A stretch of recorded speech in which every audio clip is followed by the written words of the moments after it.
Hi hello सगळ्यांना नमस्कार आणि सगळ्यांचं स्वागत आहे आमच्या एका नवीन ब्लॉगमध्ये. तर वेदांतला आम्ही चढवले झाडावर आणि आम्हाला उतरायचे आंबे.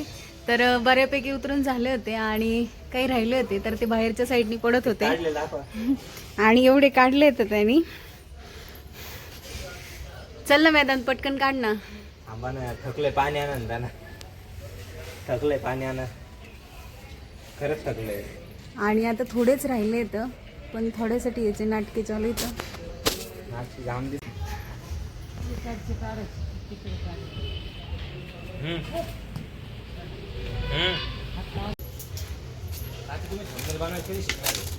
तेच ना रे.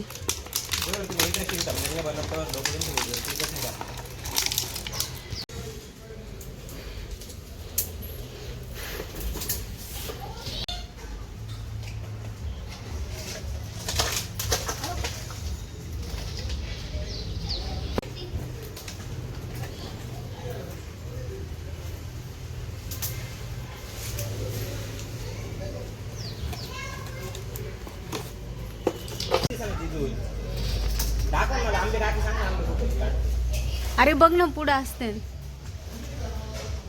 ते तर खूप बाहेर आहे ते. तुला जेवढे निघतील तेवढे काढ.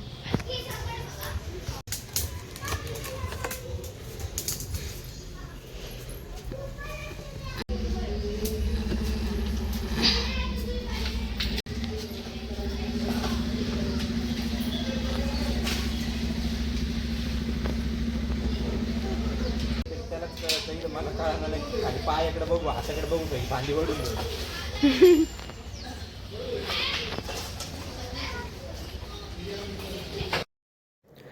तर नानींनी आणि वेदांतनी ना सगळे आंबे उतरून घेतले होते आणि प्रियंका पण त्यांना मदत करत होती. तर त्याच्यानंतर आहे ना मी अशी आडी लावून ठेवली होती.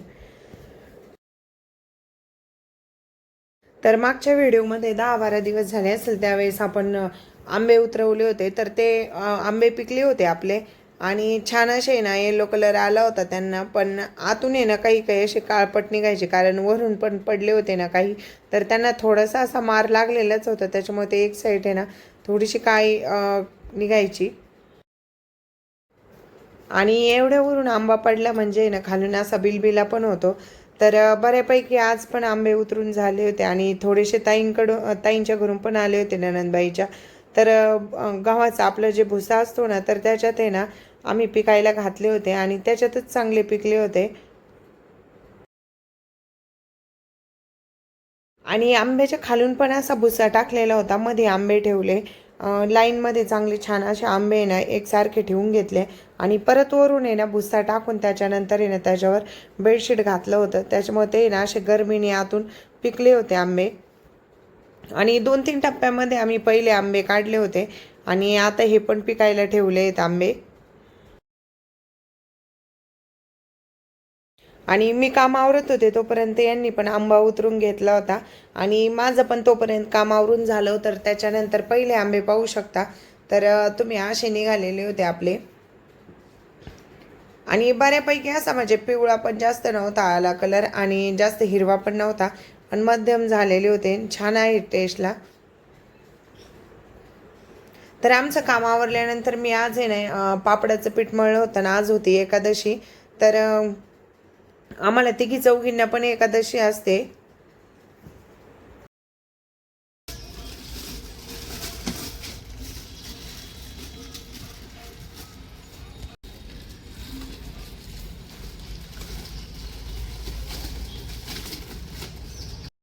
तर सगळं उन्हाळी काम आहे ना आपलं झालं होतं आणि पापडच राहिले होते.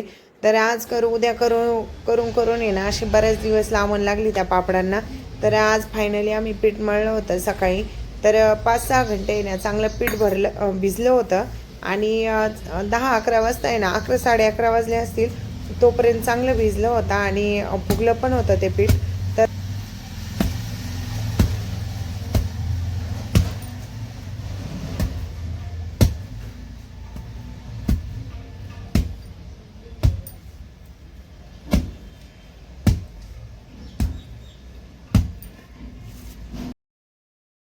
तर तर त्याच्यानंतर आहे ना मी पाट्यावर असं छान आहे ना पीठ ठेसून घेतलं होतं.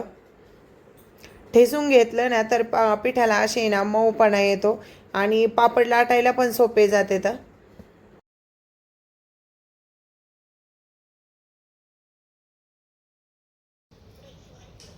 शिव आहे शिवांश कुठे घेणार आहे अभि? ए अभि इकडे इकडे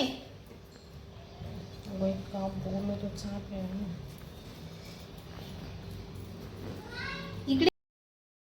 तर व्हिडिओत दाखवल्याप्रमाणे ना मी पूर्ण असं आहे ना पापडाचं पीठ एकदम असं लांब करून घेते, कारण लाट्या करायला पण आपल्याला सोप्या जातात. तर त्याच्यानंतर आमचे जेवण झालं आणि प्रियंकाने मला आहे ना लाट्या करून दिल्या होत्या, कारण तिला पापड लाटायला बसता येत नव्हतं. तर म्हणजे 2.5 किलोचे पापड मी पूर्ण एकटीने एका दिवसात लाटले. तर 12:30ला मी बसले होते पापड लाटायला, तर 6 वाजले होते. तर मध्ये आम्ही केंद्रात पण गेलो होतो आणि 5-10 मिनटं लोळे, पण तरी पण आहे ना 6 वाजेपर्यंत माझे पापड लाटून पण झाले होते. आणि मला स्पीड आहे लाटायला, त्याच्यामुळे मला एवढं काही वाटत नाही.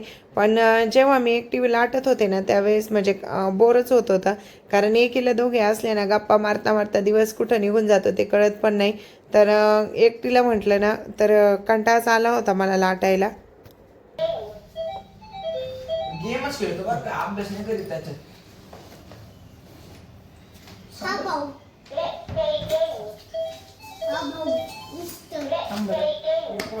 शिव काय करते बाई तू?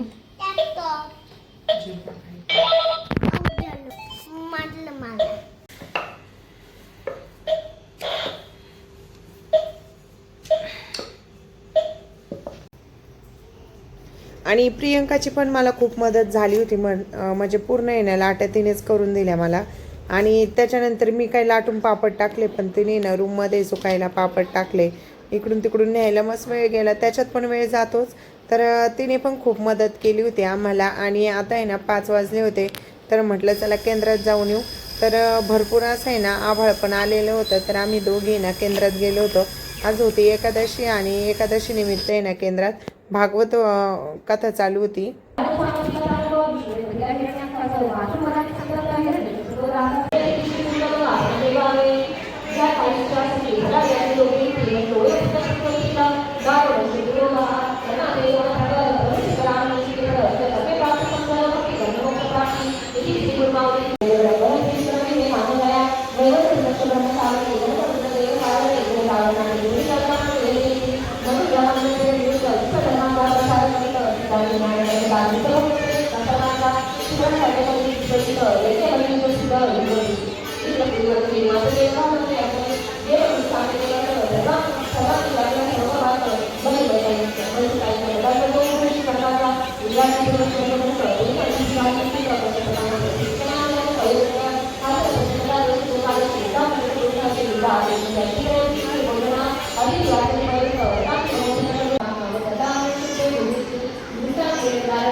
आणि केंद्रातून घरी आल्यानंतर आहे ना आंबे छान असे पिकले होते. पहिले जे काढले होते मी सकाळीच व्हिडिओमध्ये दाखवले असतील. तर आम्ही तिघींनी ना छान अशी ना आंबा पार्टी केली.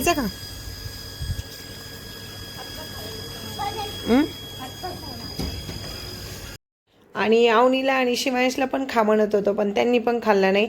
आणि अवनीन त्यांच्या घरी पण झाड आहे, त्याच्यामुळं घरचे आंबे आहे ना सगळ्यांनाच खायला भेटतात. आणि आज त्याच्यानंतर आहे ना फायनली माझे पापड पण लाटून झाले आणि संध्याकाळचं स्वयंपाकाला लागलं होतं.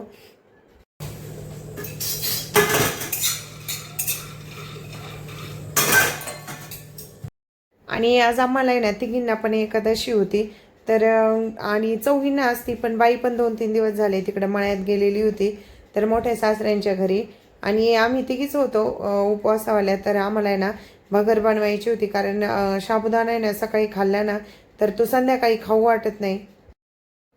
आणि भगरीला आणि शेंगदाण्याचं झिरका बनवायचं होतं.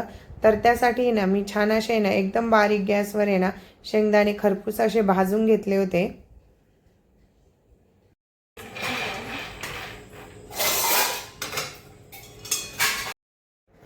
आणि मला दुसरा स्वयंपाक पण करायचा होता, तर म्हटलं आधी उपवासाचं करून घ्यावा. तर त्यासाठी मी ना कढईत छान अशी ना तुपाची फोडणी घातली होती.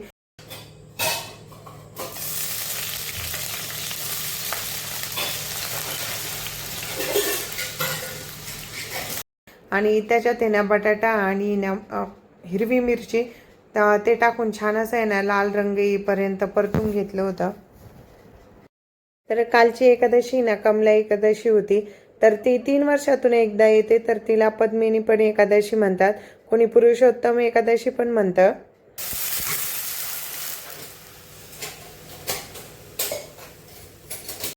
आणि आमच्या घरी ना जास्त करून आहे ना म्हणजे साबुदाणा आहे ना संध्याकाळी खातच नाही. तर मी असा छान असा वरईचा भात बनवते. तर तुमच्या घरी पण असा बनवत असाल तर नक्की कमेंटमध्ये सांगा. आणि त्याच्यानंतर मी पाणी टाकून मीठ टाकून छान असं ना उकळी येऊ दिलं आणि त्याच्यानंतर भगर टाकली. तर भगरीला कोणी वरई पण म्हणतं, कोणी भगर पण म्हणतं.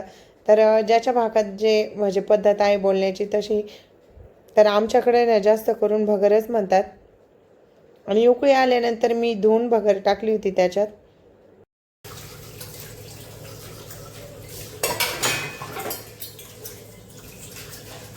आणि भगर थोडी शिजत आल्यानंतर त्यात आहे ना वरून आहे ना शेंगदाण्याचा जाडसर असा कूट घातला होता. तर ह्या स्टेपला आल्यावर मी कूट घातलेला होता त्यामध्ये. आणि टेस्टी पण झाली होती आणि खूप छान झाली होती. आणि मापात पाणी घातलं ना आपण तर छान होते आणि मोकळी पण होती भगर.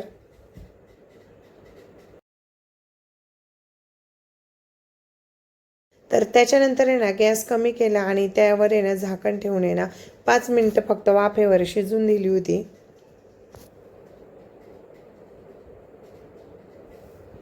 आणि 5 मिनिटानंतर तुम्ही पाहू शकता आपली एकदम भगर अशी ना परफेक्ट शिजून झाली होती. तर अशी भगर आहे ना बऱ्याच घरी करतात. आणि ह्या भगरीला ना शेंगदाण्याचं झिरकं पण कोणी कोणी करत नाही. तर अशी पण खायला आहे ना खूप छान आणि टेस्टी लागते. पण आमच्या घरी ना अशी सुकी खात नाही कोणी. तर त्याच्यामुळे ना मला शेंगदाण्याचं ना पिठलं बनवावं लागलं. तर मग असे जे शेंगदाणे ना आपण भाजून घेतले होते. तर त्यामध्ये ना थोडीशी मिरची घातली आणि ते ना मिक्सरमधून छान असे ना बारीक वाटून घेतले होते. तर तूपच घातलं होतं कारण आमच्या घरी ना म्हणजे तेल नव्हतं उपवासाचं शिल्लक राहिलं. तर मी शेंगदाणा झिरक्याला आहे ना तेल घालते आणि भगरीला आहे ना तूपच घालते कारण तुपाच्या फोडणीने ना भगर छान होते. तर बारीक असं आहे ना वाटण करून घेतलं होतं.